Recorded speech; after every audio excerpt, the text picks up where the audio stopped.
Warahmatullahi wabarakatuh. Alhamdulillahi rabbil alamin. Wassalatu wassalamu ala rasulillah Sayyidina wa maulana Muhammadin wa ala alihi wa sahbihi ajma'in. Rabbi shrah li sadri wa yassir li amri wahlul 'uqdatam min lisani yafqahu qawli. Wasadi lisani wahdi qalbi bihaqqi sayyidina Muhammadin sallallahu alaihi wasallam. Subhanaka la ilma lana illa ma 'allamtana innaka antal alimul hakim. Amma ba'd.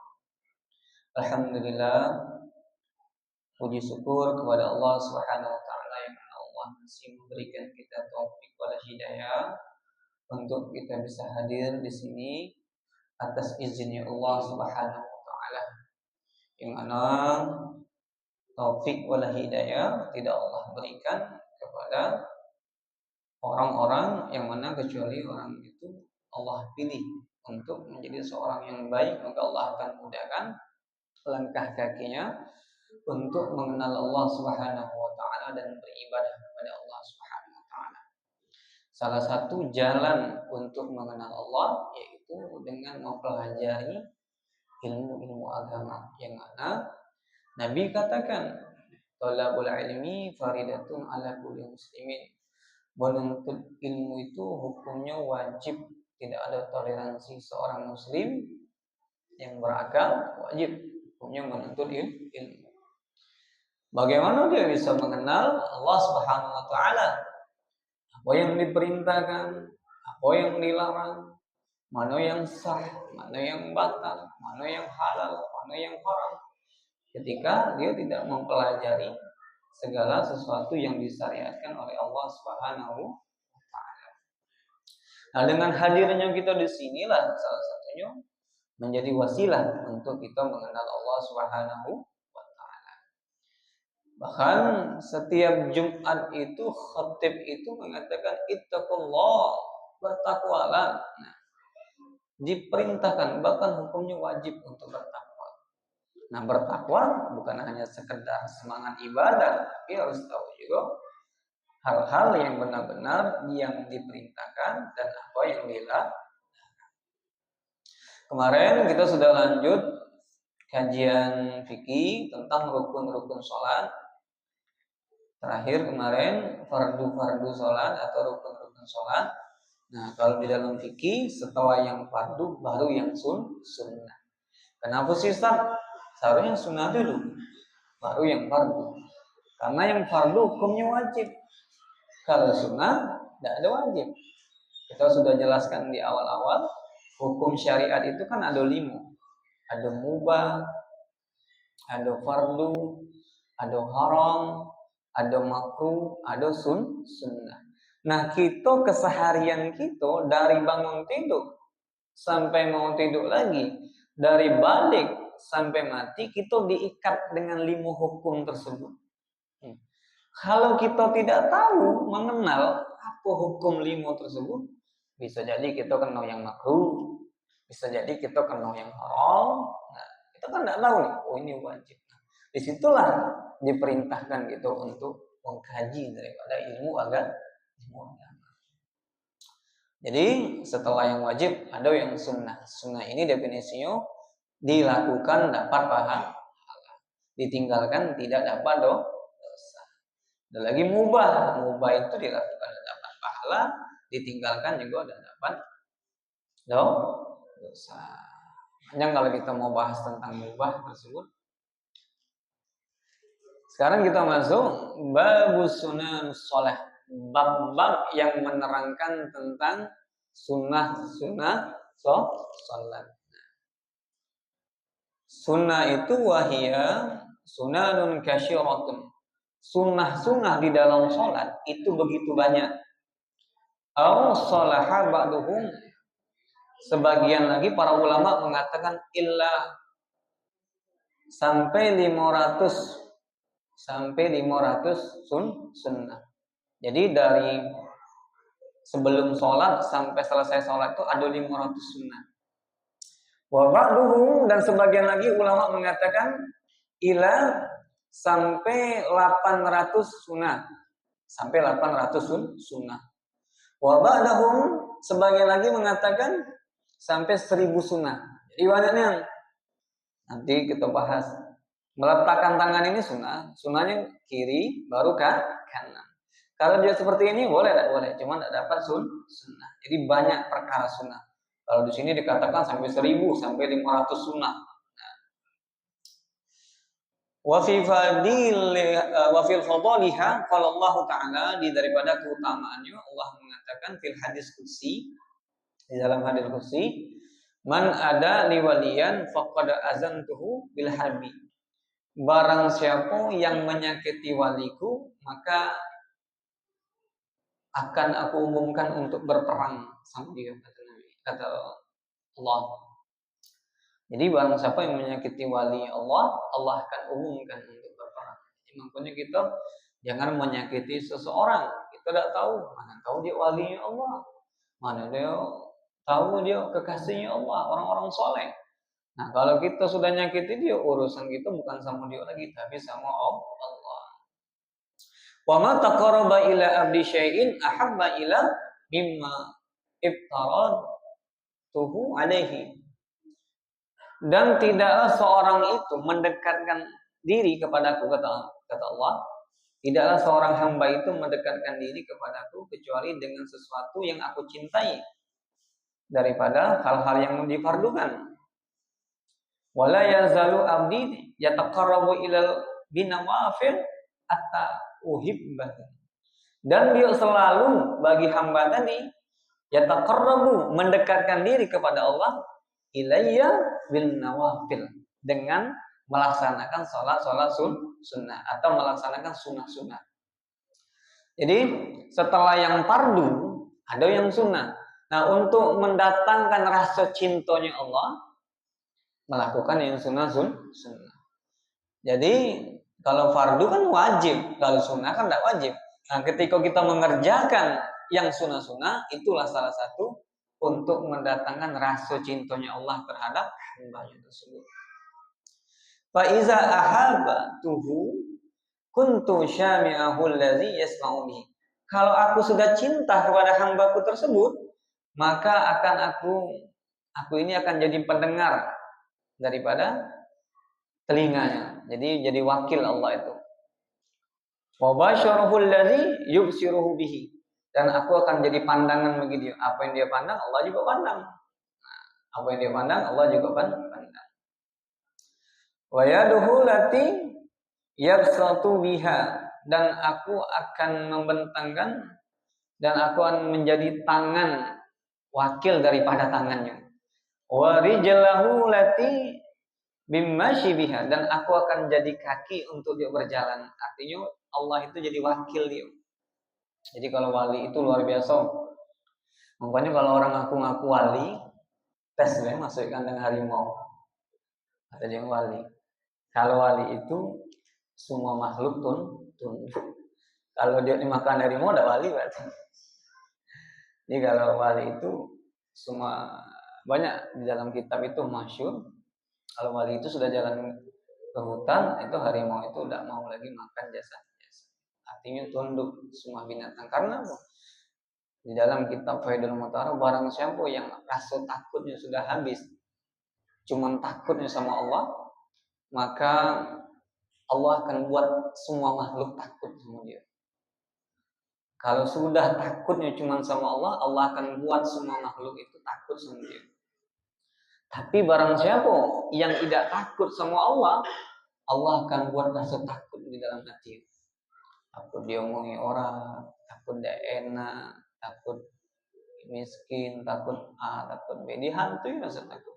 Kalau wali itu tidak ada rasa takut sama sekali dalam hidupnya. Walain sa'alani li'utiyanahi. Kalau dia meminta, akan aku berikan. Jadi kalau wali itu berdoa, doanya mangkul. Walain ista'azani la'u'izanahu. Kalau dia minta pertolongan, akan aku beri pertolongan. Kalau dia minta perlindungan, akan aku beri perlindungan, kata Allah. Jadi wali itu orang-orang kekasih Allah Subhanahu wa taala. Jadi gitu, jangan sampai lisan kita, perbuatan kita menyakiti sesama, karena kita tidak tahu siapa di antara kita Allah cintai, siapa yang di antara kita jadi kekasihnya Allah Subhanahu wa taala. Lanjut, aksamu sunanu, bagian daripada sunnah itu min nahiyatil waqtiha salasa. Jadi sunnah-sunnah itu terbagi daripada 3 bagian. Yang pertama sunanu qabla sholat, sunnah-sunnah sebelum sholat. Jadi kalau kita gabung ada 500 sholat, ada yang 1000, ada yang 800 sunnah. Itu terhitung dari sebelum sholat sampai selesai sholat. Berwudu, kumur-kumur, bersiwak, nanti banyak. Kemudian sunnahul qabla sholat, sunnah-sunnah sebelum sholat seperti kal azani wal iqamati wasiwak. Seperti sebelum sholat itu disunahkan azan dan iqamah. Siwak ini termasuk salah satu sunnah yang masyru', yang memang disyariatkan. Kata Nabi, seandainya tidak memberatkan umatku, maka akan aku perintahkan setiap apapun keadaannya, mau sholat mau berwudu, mereka itu untuk bersiwak. Manfaatnya sudah kita bahas, salah satunya memudahkan sakaratul maut. Salah satu manfaat bersiwak, memudahkan orang itu menyebutkan kalimat la ilaha illallah ketika sakaratul maut. Dan setan paling benci dengan hawa mulut orang yang bersiwak. Bahkan 2 rakaat bersiwak sama 70 rakaat tanpa bersiwak itu lebih afdal yang 2 rakaat tadi daripada 70 rakaat tanpa bersiwak. Jadi fadilahnya begitu besar, tapi sudah kita bahas di awal-awal. Nah, azan ini hukumnya sunnah. Ini sunnah azannya. Azan ini kalau di dalam kitab-kitab besar dibahas juga. Tidak disunahkan bukan hanya sekedar untuk sholat be. Salah satunya ketika bayi lahir, disunahkan azan, karena dalilnya Nabi ketika cucunya lahir, Sayyidina Hasan Sayyidina Husain, beliau mengazankan sebelah kanan, mengqamatkan sebelah kiri. Jadi diazankan, jangan didengari lagu. Jangan didengari lagu, diazan Allahu Akbar, Allahu Akbar. Sunnahnya berwudu dulu baru diazankan, lebih afdalnya. Tapi kalau dia tidak berwudu langsung azankan, boleh tidak boleh. Dapat fadilah yang dapat. Cuman lebih afdalnya dia dalam keadaan bersuci. Nah, bukan azan untuk sholat, tapi azan untuk lahir. Kemudian ketika ada perkara seperti kebakaran, juga kita azan. Kebakaran nih, Allahu Akbar, disunahkan azan. Kemudian salah satu lagi, kalau ada orang kemasukan, disunahkan azan. Tapi azannya jangan mendayu-dayu. Allahu Akbar, Allah. Takutlah, tambah dia nyenyak lah setan juga. Allahu Akbar. Sudahlah, dia azannya agak keras sedikit. Salah satu disunahkan diazankan. Kemudian orang yang mau safar, mau berangkat, dianjurkan juga untuk azan dan iqamah. Nah, kalau sholat disunahkan sholat fardu. Kalau sholat sunnah tidak disunahkan. Mau tarawih azan gitu yuk. Kita mau sholat duha azan dulu, tidak disunahkan. Hanya disunahkan untuk sholat fardu. Kalau perempuan azan, boleh tak? Perempuan azan. Perempuan tidak disunahkan azan karena suara perempuan itu termasuk, kalau mazhab Imam Syafi'i, termasuk aurat. Jadi ikhtilaf ulama. Nah, kalau ada sebagian lagi mengatakan kalau perempuan itu sholat sesama dia, sudah boleh dia azan, tapi jangan pakai pengeras suara. Nanti kedengaran. Apalagi zaman sekarang, orang dengar suaranya bisa naik syahwat. Nauzubillah min dzalik. Kemudian wal iqamah. Iqamah ini sunnah juga. Nah, jadi memang disunahkan azan. Cuman kalau sudah jam 8 sebelah nih kantin ini sudah selesai sholat, azan dapat kan sunnah jangan pakai mic lagi, bingung kakek jamaah orang kampung bingung. Nah tetap azan tapi jangan pakai mic karena kita sudah waktu gitu udah terlewatkan, artinya nanti membingungkan. Nah sini kok jam 8 isanya kayak di Saudi, jadi jaraknya beda gitu. Nabi sunnah azan tapi jangan pakai pengeras suara supaya tidak ada timbul kerancuan. Kemudian wal iqamah, sunnah juga iqamah. Allahu akbar, Allahu akbar. Iqamah ini sunnahnya lebih pendek daripada azan. Kadang karena ingin ngejar-ngejar lagu, panjanglah iqamah daripada azan. Nah, sebenarnya azan itu jangan terlalu panjangnya. Kalau ada orang yang datang, itu kan disunahkan ketika azan dia berdiri dulu. Nah kalau kita azan panjang dan kan pegal juga kaki udah berdiri. Jadi standar lah, standar. Iqamah, sunnah juga Allahu akbar, Allahu akbar. Iqamah lebih pendek daripada azan. Wasiwak, siwak ini Nabi itu tidak pernah ninggalin siwak. Bahkan di akhir-akhir hayat Nabi ketika ruh Nabi mau keluar, Nabi itu tengok salah satu ada sahabat yang mengantongi siwak, Nabi ambil, Nabi minta disuruh Aisyah yang menggigit. Setelah Nabi bersiwak, barulah roh Nabi keluar, diangkat oleh Allah Subhanahu wa taala. Jadi akhir Nabi pun bersiwak. Salah satu disunahkan ketika ada orang lagi naza itu sakaratul maut. Kasih siwak, sunahkan. Dikasih sunah siwak. Cuman aneh. Salah satu sunnah yang kalau kita lakukan agak aneh kata orang. Bukan aneh, memang dia tidak pernah ngaji kan. Jadi aneh. Padahal fadilahnya besar nih. Waduh, banyak nih fadilahnya. Kemudian ada lagi sunanun asna'us shalah. Jadi tadi sunnah-sunnah sebelum sholat, tapi ini tidak dijabarkan. Nanti jabarkannya ada di bab khususnya. Hanya sekedar rincian. Ada lagi sunnah ketika di dalam pelaksanaan sholat. Seperti tanakasimu ilal kismaini. Ada dua bagian di dalam sholat. Ada sunnah ab'ad dan sunnah aihad. Nah, nanti kita rincikan apa sih sunnah aihad, apa sih sunnah ab'ad. Kalau kita meninggalkan ab'ad, apa yang kita lakukan disunahkannya? Kalau kita meninggalkan haid, apa yang kita lakukan? Aihadnya ditinggalkan. Nanti kita lebih bahas di babnya. Jadi di dalam sholat pun ada sunnah, dan sunnah itu terbagi dua, sunnah aihad dan sunnah ab'ad. Nanti kita bahas lebih lanjutnya. Ab'adu, kalau sunnah ab'ad yaitu wasumian, sekira-kiranya didengarkan bizalika li'anna asbahatil faraid, seperti menyerupai hal-hal yang diwajibkan, yang difardukan. Fatub talabul sujudis sahwi iza tarakaha, maka dia dipinta untuk sujud sahwi ketika dia meninggalkan sunnah ab'ad di dalam sholat. Kalau sunnah aihad kita tinggalkan, tidak disunahkan sujud sahwi. Ngangkat tangan sunnah aihad, bukan sunnah ab'ad. Tidak ngangkat tangan pun takbir sah. Allahu akbar sah, karena bukan sunnah ab'ad. Jadi kalau sunnah aihad ditinggalkan, tidak disunahkan sujud sah. Seperti subhana rabbiyal azimi wa bihamdihi ketika ruku, itu bukan sunnah ab'ad, sunnah aihad. Ditinggalkan, tidak disunahkan sujud sahwi. Sengaja kita tinggalkan, sah tak? Sah. Sujud sahwi tak? Tidak disunahkan sujud sah.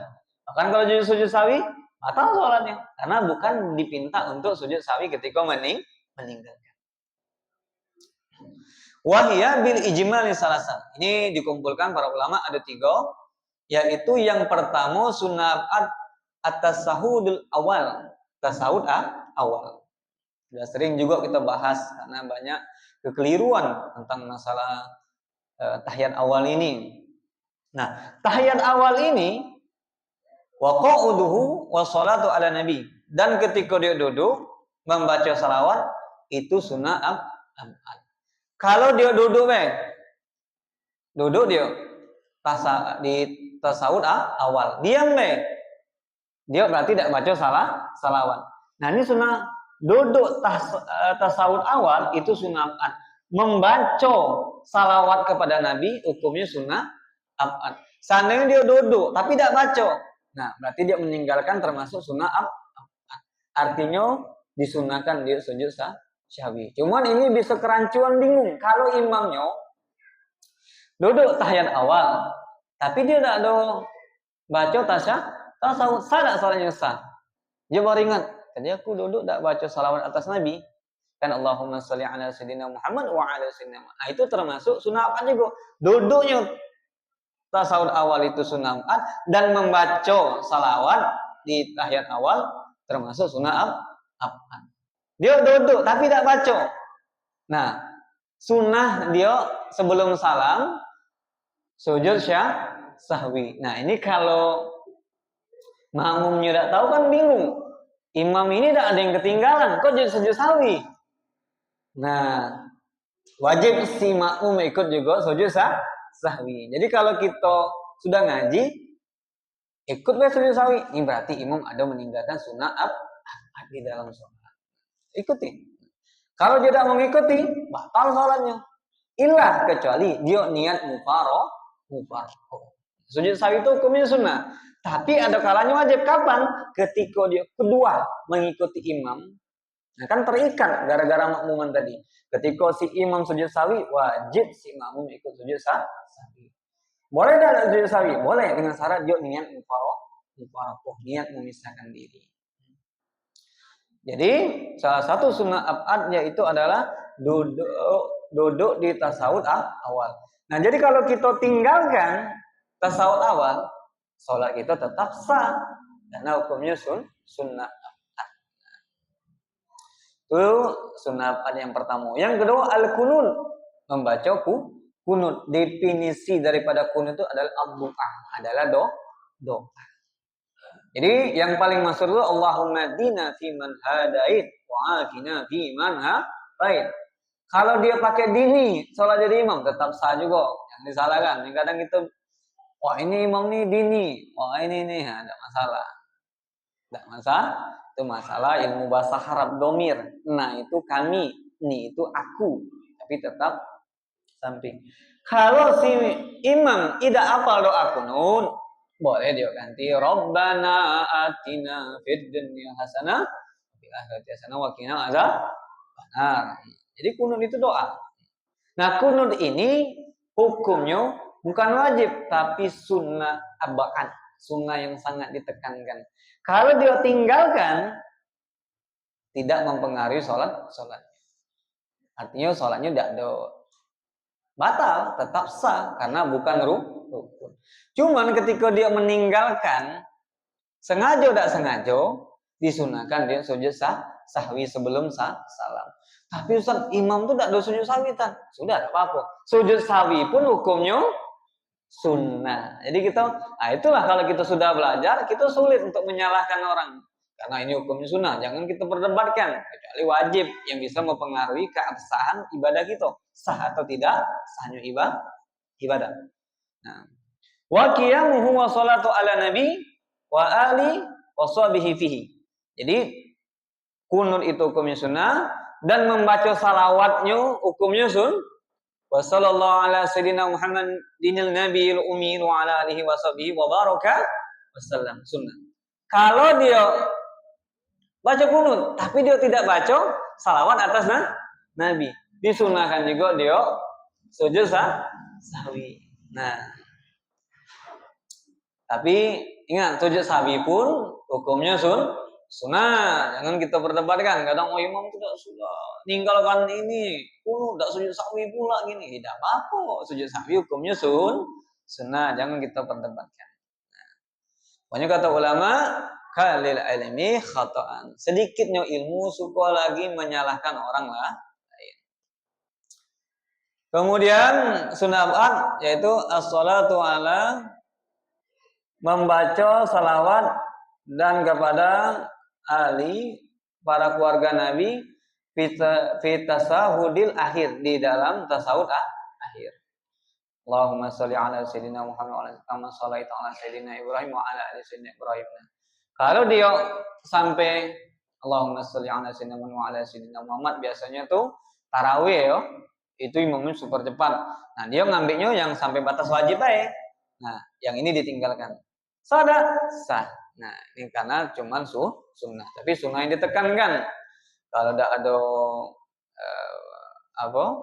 hal yang penting jangan ditinggalkan karena bisa mengurangkan pahala. Kemudian sudah selesai. Jadi sunnah apa? Cuma 3. Tasawuf awal, kunut, dan membaca selawat kepada Nabi dan kepada keluarga Nabi di tasawuf akhir. Sunnah abad cuma 3, ingat? Itu sunnah abad. Sekarang masuk aihatun, yaitu sunnah aihat. Hiya lati la yuttalabu sujudis sahwi iza tarakaha. Kalau kita meninggalkan sunnah aihat, tidak dipinta, tidak disunahkan untuk sujud sahwi. Wahia baqiyatu sunanin ghairil abad. Nah, selain daripada sunnah abad tadi yang 3, maka seluruh sunnah di dalam sholat itu namanya sunnah aihat. Subhan rabbil a'la, sunnah aihat. Ditinggalkan enggak apa-apa, diam cuma sujud sah karena sunnah Rabbi firli warhamni wajburni warfa'ni warzuqni wahdini. Nah, itu hukumnya sunnah abad atau sunnah aihat? Sunnah aihat. Ditinggal diam dia. Sah, tetap sah. Nah, jadi tidak disunahkan sujud sahwi. Nah, angkat tangan, takbir intikal. Takbir itu yang rukun kauli itu ada beberapa. Kemarin kita sudah bahas. Takbir yang pertama Allahu Akbar, Al-Fatihah, kemudian tasawuf, kemudian salam. Nah, itu rukun kauli. Kalau yang samiallahu liman hamidah, Allahu Akbar, takbir perpindahan, hukumnya cukup yang pertama beda Allahu Akbar. Yang kedua diam beda tetap sah karena sunnah aihat. Yang wajib cuma siko. Takbir aktul ihram yang pertama tadi Allahu Akbar. Kemudian ada lagi sunanul ba'da shalah, sunnah-sunnah setelah salat. Kazikir, astaghfirullahaladzim alladzi la ilaha illallah wa syarika lahu. Nah, itu zikir itu termasuk sunnah ba'da shalah. Wal julusi, duduk fil mushalah. Duduk di tempat salat. Langsung pergi. Assalamualaikum warahmatullahi wabarakatuh. Adab kita, duduklah dulu zikir astagfirullahaladzim, puji-puji Allah, subhanallah, subhanallah. Nah, dalam hadis barang siapa yang habis sholat kemudian dia bertasbih 33, memuji Allah 33, membesarkan Allah itu Allahu Akbar 33 kali, maka Allah ampunkan dosanya walaupun sebanyak buih di lautan. Jadi jangan sepelekan zikir-zikir seperti itu. Alhamdulillah. Cuman nih harus jelas. Subhanallah. Jangan banallah.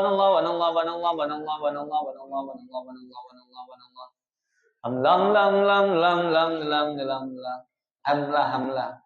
Banallah. Jadi bukan subhanallah. Pelan-pelan memang buru-buru. Nanti kejar apa? Ada pol PP ya, benda kan. Subhanallah.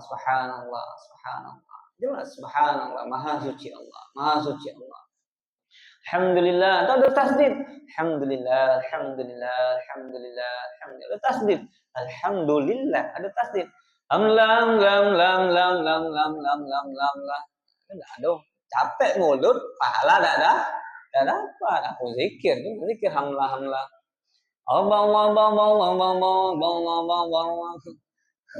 Allahu Akbar. Ada ketenangan sedikit ketika berzikir. Kita tuh lagi interaksi sama Allah, ngomong sama gubernur begitu, tertata, zikir sama Allah baik-baik. Allahu Akbar. Nih, banyak kekeliruan tuh itu. Wallah. Kemudian wahadza syarhu sunnati sholati mufassalan. Kemudian nanti lebih jelasnya keterangannya di bab yang menerangkan tentang masalah sunnah-sunnah sebelum Salat di tengah-tengah salat atau setelah salat. Allah kita masuk lagi sekarang al-awwal yang pertama sunnahul lati qabla salat. Sunnah-sunnah yang didatangkan sebelum melaksanakan salat. Al-awwal yang pertama al-azan. Azan. Azan itu al-lughatan secara bahasa arti al-i'lam untuk memberitahu. Jadi besarnya fadilah azan. Bahkan di sini kita jelaskan sedikit. Ma jaa fi fadilati ijabatil muazin minal fadlil azim wal ajril karim. Tidaklah seseorang itu menjawab azan pada fadilahnya besar, maka dia akan mendapatkan azim wal ajril karim, pahala yang begitu besar. Nah, jadi menjawab azan pahalanya besar. Nanti dibahas lagi, mana yang afdal? Imam jadi imam apa muazin? Nah, ikhtilaf ulama. Artinya lebih afdal, ada yang mengatakan lebih afdal menjadi muazin. Karena apa? Muazin salat ya. Nah, berkah dengar suara dia, orang tahu waktu sholat. Kalau imam dapatnya cuma seginilah, berapa jamaah tadi. Nah, jadi ada yang mengatakan afdalnya jadi muazin, ada yang mengatakan afdalnya jadi imam. Itu ikhtilaf antara ulama. Jadi masih banyak fadilahnya. Ini di dalam kitab Khasail Muhammadiyah dikarang Syekh Muhammad Abu Ya'asal Maliki. Beliau salah satu ulama di Mekah. Dia udah wafat. Min auliyaillah, salah satu walinya Allah Subhanahu wa taala. Iza qamal muazzinah, kalau seorang muazin itu berkata Allahu akbar, Allahu akbar, faqala ahadukum, maka hendaklah kalian itu menjawabnya Allahu akbar, Allahu akbar, Allahu akbar, Allahu akbar, Allahu akbar, Allahu akbar. Jawabannya gitu. Nah, terus Allah terus jawabnya, kecuali nanti pas jawab hayya shalah, baru dia jawab la haula wala quwata illa billah. Kemudian hayya falah, baru la haula wala quwata illa billah. Terus nih ikuti kayak gitu. Kalau yang lainnya tetap ikuti seperti yang dijawabkan oleh apa yang diazani diucapkan oleh muazin. Nah, barang siapa yang mengikuti menjawab azannya muazin, summa qala la ilaha illallah, terakhir dia mengatakan la ilaha illallah, jawab juga la ilaha illallah min qalbihi, maka dia dahulul jannah, dia masuk surga. Dikit amalannya, cuma jawabnya azan, pahalanya surga. Riwayat Muslim, hadisnya sahih, Imam Muslim, hadisnya sahih. Nah, hadisnya sahih. Jadi kalau ada muazin, Allahu akbar, Allahu akbar, Allahu akbar. Jangan main HP, jangan ngobrol. Jadi kata ulama, barang siapa yang sedang azan dia asik ngobrol, itu meninggal dalam keadaan su'ul khotimah. Auzubillahi min dzalik. Karena kita disunahkan berhenti aktivitas ketika mendengarkan azan. Jadi masih banyaklah kalau kita bahas tentang fadilah azan.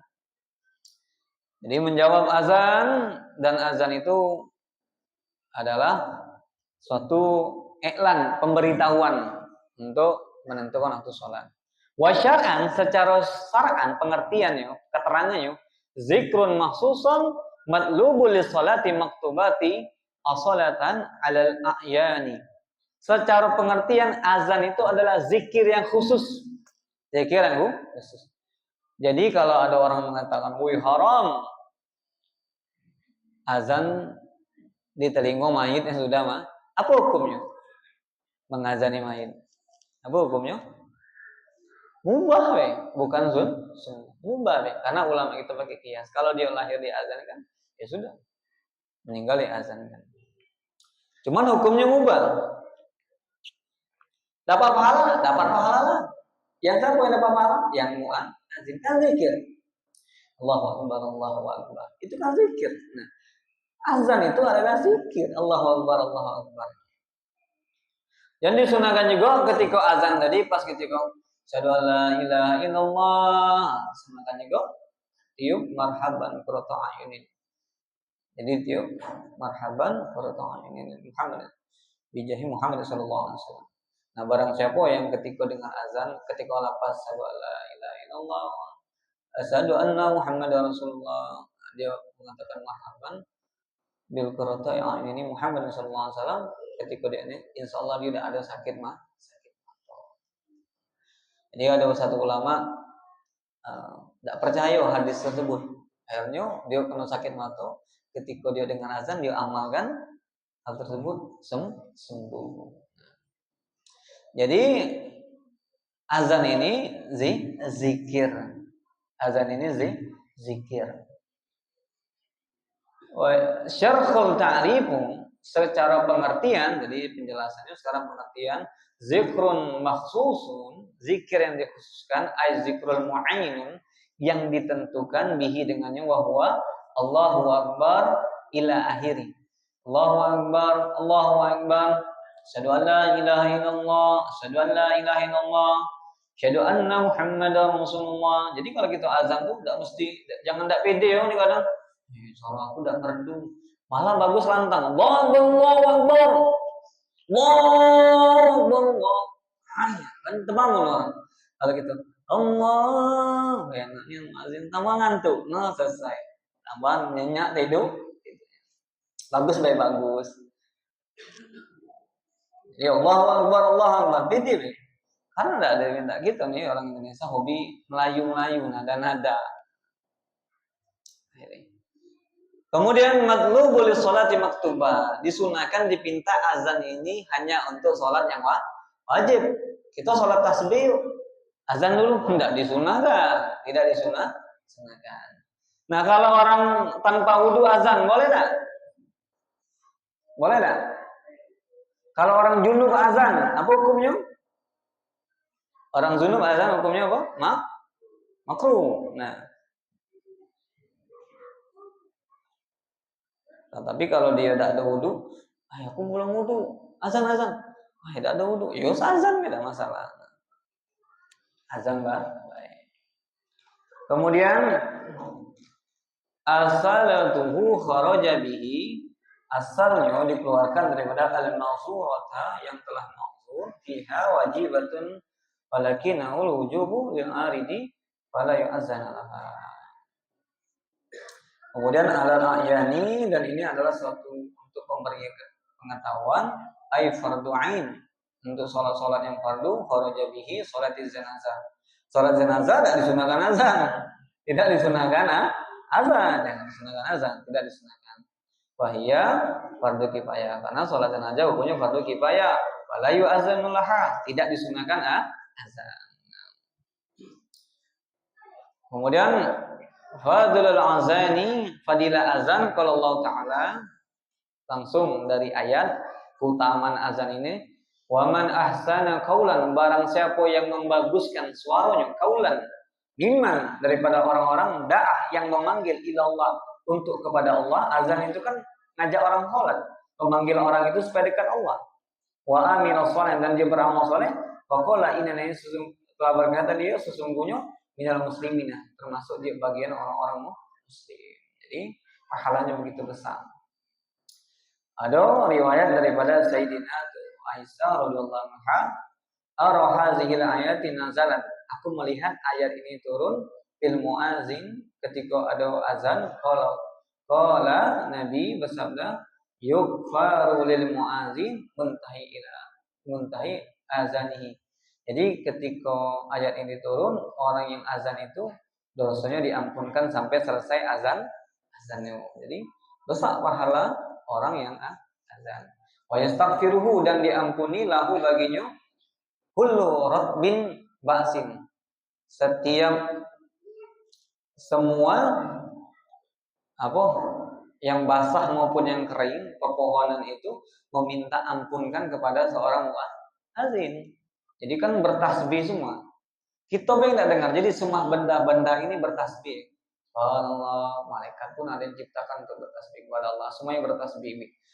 Pohon-pohonan, daun-daunan, selagi itu masih basah dan kering, dia akan bertasbih dan meminta ampunan kepada seorang muadzin. Bentuknya sepele, azan pun pahalanya besar. Makhluk Allah beristighfar minta ampun kepada seorang muadzin.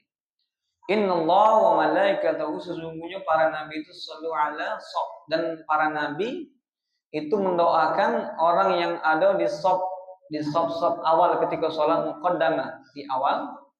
Wal muazinu dan muazin yukfaru lahu, diampuni munada shotih, ketika dia suaranya memanggil untuk orang sholat.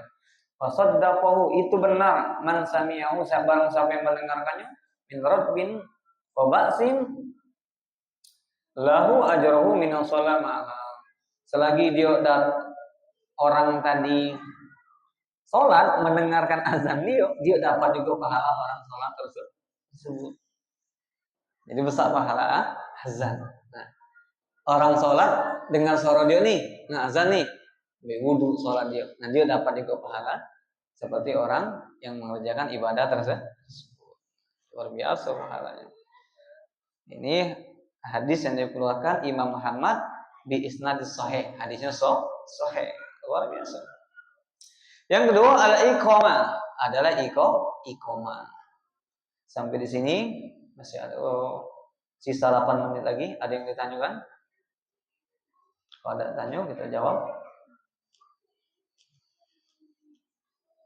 Ada yang tanya?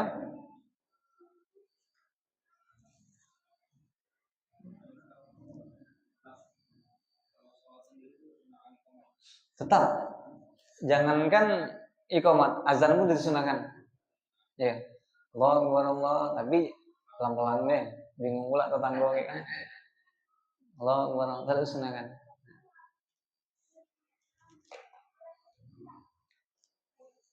Bang Alvin, ada lagi? Ada, kita lanjut. Masih ada 8 menit. Biar unek-unek kita lepas.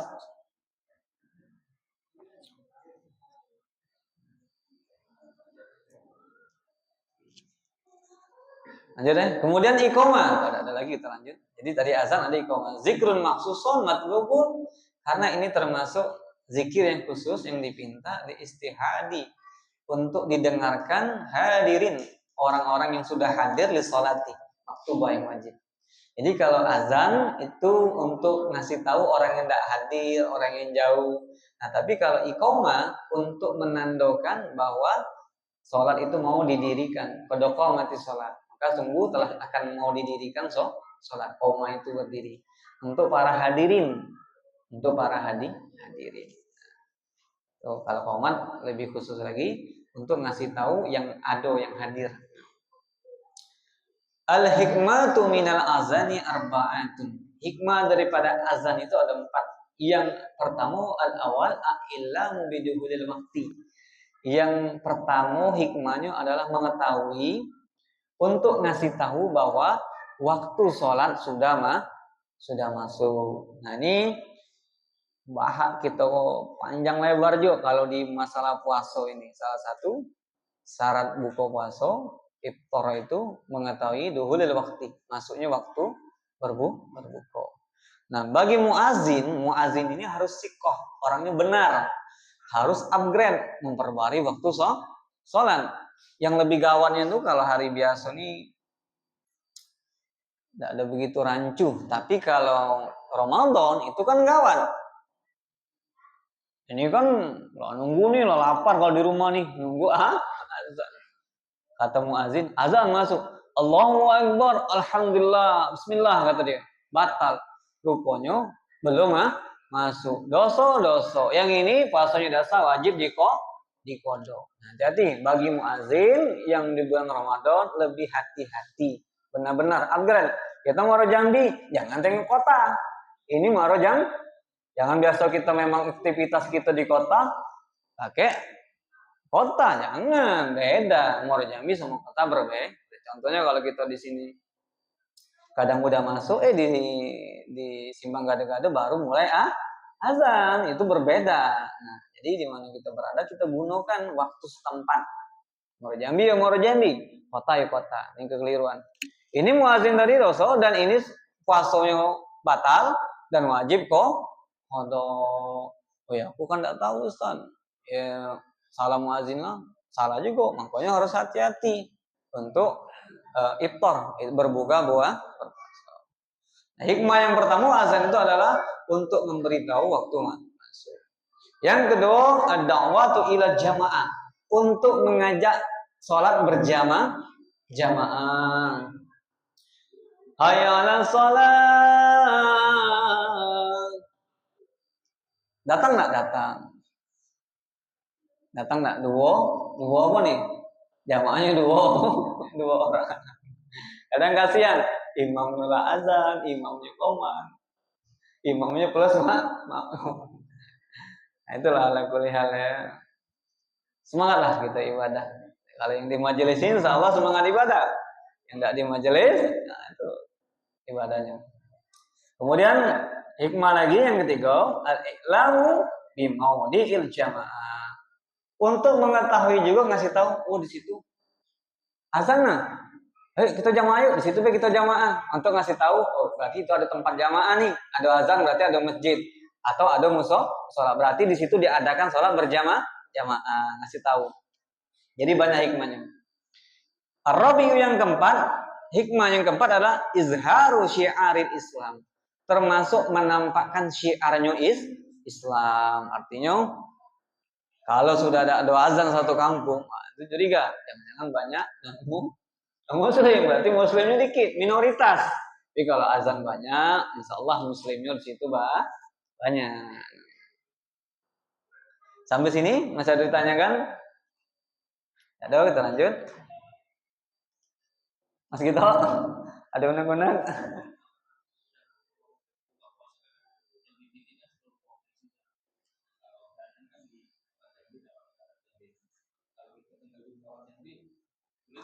Tidak boleh mas, Muaro Jambi. Karena setiap Muaro Jambi atau kota MUI-nya ngeluarin sendiri tuh. Misalnya ngeluarin jadwal tersendiri. Kayak Muaro Jambi, jadwal imsaknya. Biasa di masjid-masjid dikasih tuh. Nah di kota lain lagi. Nah tidak boleh kita ikuti Jambi TV. Karena dia patokannya Provinsi Jambi kan. Harus Muaro Jambi. Karena bisa jadi tidak sama. Nah, berarti tidak sama. Karena kalau provinsi kan semua daerah tuh, jangankan provinsi, di antara di sini sama yang di Masjid Gado-Gado itu udah berbeda waktunya. Nah, jadi patokannya Muaro Jambi. Oh gitu tidak bisa karena semuanya berubah terus. Kadang hari ini misalnya 18.23, besok lagi besok 18.10. Nah, besok lagi di situ 18 itu tiap hari berbeda-beda. Nanti kalau dapat jadwal imsak kan itu tengoklah, tidak sama. Ini kita sahurnya jam segini, bukanya jam segini. Itu tidak pernah sama. Kalau kita jadwal imsak tuh kalau kita teliti, memang kita ini kadang dapat asal tempelnya tidak pernah kita teliti baca. Coba kita betul-betul teliti. Jadi tidak bisa kita pastikan karena dia berbeda. Lain hari pun dia berbeda. TV Jakarta, Bekasi. Nah, kalau Jambi saya bilang tadi, Bang Alwin, antara masjid di Puda ini kan Jambi, di Gado-Gado itu udah kota sama dia, itu udah berbeda. Isinya memang dikit, cuman kan fatal seandainya memang kita masih patokan pada waktu kota kan. Nah,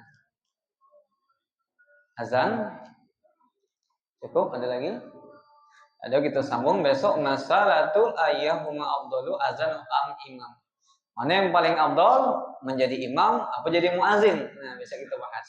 Yang paling afdal jadi imam atau muazin. Wallahu a'lam bishawab. Subhanakallahumma wa bihamdika asyhadu an la ilaha illa anta astaghfiruka wa atubu ilaik.